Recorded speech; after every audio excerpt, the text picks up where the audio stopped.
बहन जी नमस्कार। नमस्कार। क्या नाम है जी आपका? मानसी राजपूत। कहाँ से आए जी आप? अहमदाबाद गुजरात से। संत रामपाल जी महाराज जी से आपने नाम दीक्षा कब ली? संत रामपाल जी महाराज जी से मैंने 21 नवंबर 2016 को ली। आप गुजरात में रहते हैं, संत रामपाल जी महाराज जी से कैसे जुड़ गए? मेरे मामा ने मुझे ज्ञानगंगा पुस्तक दी थी और मेरी तबीयत ख़राब हो गई थी, सो दैट्स वाई मैंने संत रामपाल जी महाराज जी से नाम दीक्षा ली। सबसे पहले आप ही संत रामपाल जी महाराज जी से जुड़े हुए थे अपने परिवार में, या और भी कोई पहले से जुड़ा हुआ हो? नहीं, मेरे परिवार में कोई संत रामपाल जी महाराज जी से जुड़ा हुआ नहीं था। मैं और मेरी बहन सबसे पहले जुड़े थे संत रामपाल जी महाराज से। ये अपने आप में एक आश्चर्य की बात है कि पूरे परिवार में आपने सबसे पहले नाम दीक्षा ली। क्या किसी ने कोई विरोध नहीं किया कि क्योंकि निश्चित ही आपके परिवार में कोई और साधना चल रही होगी पहले? हाँ, चल रही थी। मेरे पापा जो है वो हमारे घर में जो पहले से रीति रिवाज है, जैसे हमारे कुल देवी ब्रह्माणी जी को मानते थे, तो उनकी पूजा साधना किया करते थे। और हमारे जनरल गुरु बनाते हैं ना वो जो घर पे, वो उनको उनकी पूजा साधना किया करते थे। और नाम वो दक्षिणा देते हैं ना वो भी दिया करते, तो उसमें हमारे लाखों पैसे वहाँ ही थे। लेकिन संत रामपाल जी महाराज जी हैं जो वो जो पारंपरिक साधनाएं हैं जो शास्त्रों में मना की है उनको करने से मना करते हैं, तो आपके परिवार वालों ने विरोध नहीं किया कि आप संत रामपाल जी महाराज जी से जुड़ गए हैं? हाँ, विरोध किया था, मेरे पापा ने किया था। मेरे पापा तो संत रामपाल जी महाराज को मतलब ढोंगी बाबा मान रहे थे। और संत रामपाल जी महाराज जो भक्ति बताए वो अपने मुंह से नहीं बताते हैं, वो शास्त्रों के अकॉर्डिंग बताते हैं भक्ति। वो हमारे जैसे विष्णु विष्णु कृष्ण ये सब की जो भक्ति साधना है, उनका जो मूल रूप है ना, उसका वो श्रीमद् भागवत गीता में उसकी सभी डिटेल लिखी हुई है। और संत रामपाल जी महाराज उसके अकॉर्डिंग भक्ति बताए, जो हमारे वेदों में जो भक्ति साधना लिखी हुई है उसके अकॉर्डिंग बताते हैं, वो अपने मुँह से नहीं बताते हैं। तो फिर आपके पिताजी संत रामपाल जी महाराज जी को मानते नहीं थे, तो फिर आपने भक्ति कैसे स्टार्ट की? और आपके जो माता पिता हैं क्या वो समझ पाए कि संत रामपाल जी महाराज जो भक्ति विधि बता रहे हैं वो सही है? ये 1.5 महीने की प्रोसेस है। सबसे पहले मुझे पीलिया हो गया था अहमदाबाद में हम कई सारे अस्पतालों में घूमे और फीस भी वहाँ बहुत थी और मेरी तबीयत तो बिगड़ती ही जा रही थी। फिर मेरे मामा ने नाम लिया हुआ है, जैसे मैंने आपको पहले बताया, तो हम वहाँ गए। मेरे मामा ने मुझे अस्पताल में ले गए। अस्पताल में मैं 3 दिन एडमिट रही। और उस टाइम दिवाली चल रही थी, तो धनतेरस थी। धनतेरस में हॉस्पिटल में छुट्टी दे देते, तो मुझे भी छुट्टी दे दी धनतेरस के दिन। तो हम लोग तो घर आ गए। फिर थोड़ी तबीयत ठीक हो गई थी, लेकिन फिर उसके रात ही तबीयत बिगड़ती गई। मेरा पूरा शरीर एकदम येलो कलर का हो गया था। किसी को आशा भी नहीं थी कि मैं बचूंगी। और फिर मेरी अकल ठिकाने आई, क्योंकि जब हम किसी जगह पर खड़े हो, वहाँ पानी का बहाव आएगा, तो दूर होगा पानी का बहाव, तो हम ऐसा सोचेंगे कि भाई पानी अभी थोड़ा दूर आ रहा है, अभी जब नज़दीक में आएगा ना तब हम वहाँ से खिसक जाएंगे। तो मेरी मेंटालिटी भी वैसी ही थी, तो मैंने भी सोचा पानी आने दो फिर मैं जाऊँगी। मतलब ऐसे ही मेरी तबीयत ही बहुत ख़राब होने लगी। और तब मेरी अकल ठिकाने आई कि मुझे बचाने वाले सिर्फ संत रामपाल जी महाराज ही है। और फिर मेरे पापा तो मान नहीं रहे थे, भाई कुछ नहीं, मानसी को वापस घर ले जाओ, और ऐसा कह दिया। फिर मेरे मामा ने भी कह दिया, भाई हाँ भाई ले जाओ आप मानसी को घर, इसका कुछ नहीं होने वाला, ये मर जाएगी जो अगर संत रामपाल जी महाराज जी से इसने नाम दीक्षा ना ली तो। फिर मेरी मम्मी को तो डर लगने लगा, तो मेरी मम्मी ने कुछ मेरे पापा से पूछा नहीं कि भाई ये नाम ले रही है। और उसी दिन जैसे ही मेरी मम्मी ने मेरे मामा को फ़ोन किया कि हाँ भाई मानसी को नाम दीक्षा दिला दो, उसी दिन मैंने जो बिस्तर पर सोई थी उस बिस्तर को हटाकर मैं झाड़ू लगाने लगी। जब भी ये ऑर्डर आया मेरे मम्मी को कि मुझे संत रामपाल जी महाराज से नाम दीक्षा दिला दो, यही तब से मेरी तबीयत अच्छी है। मैंने संत रामपाल जी महाराज जी से नाम दीक्षा ली, मुझे सेटिस्फेक्शन हुआ कि हाँ भाई परमात्मा है, उन्होंने मेरी जान बचाई। तो फिर आपके माता पिता जो पहले विरोध कर रहे थे संत रामपाल जी महाराज का, तो फिर कैसे समझ में आया उनको? देखो, मैंने संत रामपाल जी महाराज जी से नाम दीक्षा ली। मैं अपने घर अहमदाबाद में गई। मेरे पापा जो भक्ति साधना किया करते थे, उनको मेरी मम्मी ने बोल दिया, भाई आप जो देवी देवताओं की भक्ति कर रहे हो उनको अब नहीं करना है, क्योंकि मानसी अब संत रामपाल जी महाराज जी की शरण में है। और संत रामपाल जी महाराज शास्त्रों के अनुसार भक्ति बताते हैं उनको। और उन्होंने मना किया कि किसी भी देवी देवताओं की पूजा साधना नहीं करनी है, इसीलिए मेरे पापा भी मान गई। और हमारे घर से देवी देवताओं। लेकिन आपके पिताजी तो संत रामपाल जी महाराज जी को एक ढोंगी मानते थे, तो फिर उनको कैसे विश्वास हुआ कि आप जो भक्ति कर रहे हैं वो सही है? हाँ, वो मानते ही थे ढोंगी, लेकिन मेरे मामा ने और मेरी मम्मी ने मेरे पापा को समझाया कि भाई आप सत्संग सुनो। तो मेरे पापा ने सत्संग सुनना स्टार्ट किया। फिर ज्ञान गंगा संत रामपाल जी महाराज द्वारा लिखी गई जो ज्ञान गंगा पुस्तक है उनको उन्होंने पढ़ा, और फिर उनको ज्ञान हुआ कि हाँ भाई संत रामपाल जी महाराज जो भक्ति बता रहे वो सही है, मनुष्य जीवन बहुत ही दुर्लभ है। अच्छा ये बताइए कि संत रामपाल जी महाराज जी से नाम दीक्षा लेने के बाद अपनी लाइफ में, अपने परिवार में क्या क्या बदलाव देखे? मेरे घर में तो कलेश बहुत ही रहता था, तो वो कलेश अब नहीं रहा है, शांति है घर में।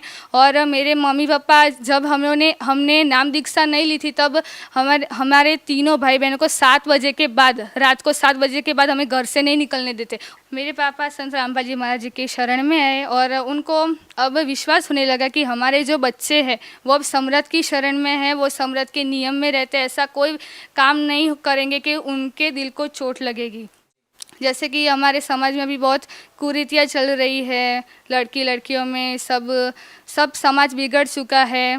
लेकिन अब मेरे पापा को ऐसा विश्वास हो गया, और है भी ऐसा, कि हम लोग ऐसा वैसा कोई कार्य नहीं करेंगे, सीधी लाइन पर चलेंगे, परमार्थ के लाइन पर चलेंगे। अब तो आप अपने पिताजी के बारे में क्या कहना चाहेंगे कि आपके पिताजी पहले कोई नशा वगैरह करते थे? हाँ जी, मेरे पापा तंबाकू का सेवन किया करते थे, ये सब। और तंबाकू का सेवन तो वो जैसे खाना खा लिया ना तो सीधे वो दुकान पर चले जाते थे। खाने मतलब 1-1 मिनट पर वो तो सेवन करना ही है, बिल्कुल छोड़ ही नहीं सकते। और ये मेरे पापा खुद भी नहीं मान रहे कि हाँ मैंने नशा छोड़ दिया, तंबाकू सेवन का, वो खुद भी नहीं मान रहे थे। हाँ, पर संत रामपाल जी महाराज की शरण में आए तब उन्होंने तंबाकू सेवन करना छोड़ दिया। अब कैसी लगती है आपको अपनी लाइफ? पहले की लाइफ में और अब की लाइफ में कितना बदलाव नज़र आता है, और कौन सी लाइफ आपको सुकून प्रदान कर रही थी? ये वाली लाइफ है या पहले वाली लाइफ है? संत रामपाल जी महाराज जी से नाम दीक्षा लेने के बाद मुझे सेटिस्फेक्शन हुआ कि हाँ भाई परमात्मा है, मैं कोई आपत्ति में होगी तो वो मेरा साथ देंगे। और पहले की लाइफ थी, मतलब मैं कोई कैद में नहीं रहती थी वैसा लग रहा था। अब तो एकदम फुल फ्री माइंड में रहती हूँ, और मेरा ये जुनून हो गया कि संत रामपाल जी महाराज द्वारा भक्ति जो बताई गई है उस भक्ति को करके मुझे सतलोक जाना है बस। आपसे एक और बात जानना चाहेंगे कि अक्सर जो लोग संत रामपाल जी महाराज जी से नाम दीक्षा लेते हैं उनको बहुत सारे शारीरिक लाभ होते हैं। संत रामपाल जी महाराज जी से नाम दीक्षा लेने के बाद आपको क्या लाभ हुए? संत रामपाल जी महाराज जी से नाम दीक्षा लेने के बाद पहले तो मेरी तबीयत ठीक हो गई वो। फिर मेरी मम्मी को ऐसे जो हार्ट में ना कुछ ऐसी प्रॉब्लम होती थी, जो कपड़े धो रही हूँ तो सीधे बाहर निकल जाती थी, उसके मतलब ऐसी मेंटालिटी हो गई है कि मुझे कोई कुछ हो रहा है अंदर अंदर। तो वो संत रामपाल जी महाराज जी से नाम दीक्षा ली, तब से वो तकलीफ अब ठीक हो गई है। फिर मेरी दादी को लकवा मार गया था, और मेरी दादी ने भी संत रामपाल जी महाराज द्वारा लिखी गई ज्ञान गंगा पुस्तक पढ़ी। फिर उनको भी विश्वास हुआ कि ये भाई भगवान है, तो उन्होंने भी नाम दीक्षा ली, तब से उनका पैर एकदम सही है। और वो जो अभी 17 जून को जो कबीर भंडारा हुआ था उसमें वो चल कर गई थी अपने आप, हमने किसी ने भी उनको हाथ नहीं लगाया था। इतनी परमात्मा की दया, संत रामपाल जी महाराज जी की इतनी दया है जी। और कुछ लाभ हुआ? मेरे पापा 1 साल तक जॉब में नहीं गए थे, और कहीं से भी हमारी इनकम ही नहीं थी। अभी हम सोच रहे थे भाई कैसे रोटी खाएंगे, कैसे हमारा घर कैसे चलाएंगे, फीस कैसे भरेंगे, ये सब हमें चिंता में लग रहे थे। फिर मैंने कहा भाई हम संत रामपाल जी महाराज जी के शरण में हैं, हमें ऐसे किसी से हाथ फैलाने के दिन नहीं आएंगे कभी भी। आप संत रामपाल जी महाराज द्वारा जो भक्ति दी गई है उसको अच्छी तरह से करो, और मर्यादा में रहो, मर्यादा सबसे पहले है। तो हमने ऐसा ही किया पूरे साल, और पूरा साल कैसे निकल गया हमें पता भी नहीं चला। ना जाने परमात्मा ने कहाँ से सभी चीज़ों का एडजस्टमेंट किया, हमें पता भी नहीं चला। और सभी जो हमें पड़ोसन में, उससे तो हमारी आर्थिक स्थिति उस साल बढ़िया थी, जबकि हमारी कोई इनकम ही नहीं थी उस टाइम। संत रामपाल जी महाराज जी से नाम दीक्षा लेने के बाद और क्या लाभ मिला आपको? मैं जब छोटी थी तब मेरे मन में एक विचार आया था भाई ये सब किसने बनाया है, ये सब दुनिया कैसी है, ये सब रीति रिवाज ये सब क्यों है, क्यों मेरी ज़िंदगी में ये सब क्यों है, बाकी सब लोगों की ज़िंदगी में ये सब क्यों है, किसने ये सब बनाया। तो एक बार ये क्वेश्चन मैंने मेरे पापा से पूछा, तो मेरे पापा ने कहा कि मोहम्मद जी ने ये सब दुनिया बनाई है। मैंने बोला ठीक है भाई, पापा ने कहा है तो। किसने बनाई है? मोहम्मद ने। मोहम्मद कौन?